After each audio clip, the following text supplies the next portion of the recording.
দেশের আদালতে মামলার জট কমানোর পাশাপাশি জামিন প্রক্রিয়াকে আরও সহজ, দ্রুত এবং স্বচ্ছ করতে চতুর্থ পর্যায়ে আরও 12টি জেলায় অনলাইনে বেইল বন্ড ব্যবস্থা চালু করা হয়েছে বলে জানিয়েছেন আইন, বিচার ও সংসদ বিষয়ক মন্ত্রী মোহাম্মদ আসাদুজ্জামান। তিনি আজ সচিবালয়ে আনুষ্ঠানিকভাবে নতুন 12টি জেলায় অনলাইন বেইল বন্ড ব্যবস্থার উদ্বোধনী অনুষ্ঠানে এই কথা জানান।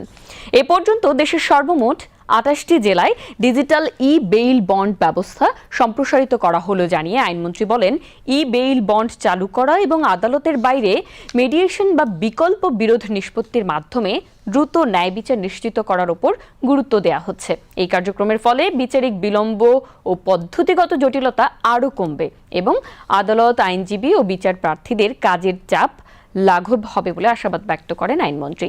নতুন 12টি জেলাগুলো হলো পটুয়াখালী, হবিগঞ্জ, ঠাকুরগাঁ, টাঙ্গাইল, কিশোরগঞ্জ, মুন্সিগঞ্জ, কক্সবাজার, চাঁদপুর, রাঙ্গামাটি, সিরাজগঞ্জ, বাগেরহাট ও জামালপুর।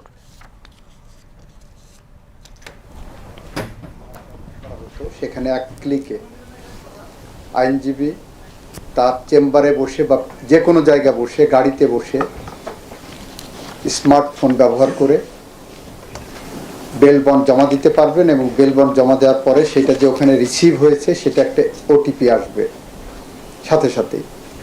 এই প্রক্রিয়ার মধ্য দিয়ে বিচার প্রার্থী জনগণের ভোগান্তি অনেক লাঘব হবে, বিশেষ করে যারা আসামি আছেন। এখানে অনেকেই যোগ করে বলেন 16 বছরে জেল খাটলাম আমরা, আমার আত্মীয় স্বজন, পরিবারের লোকজন।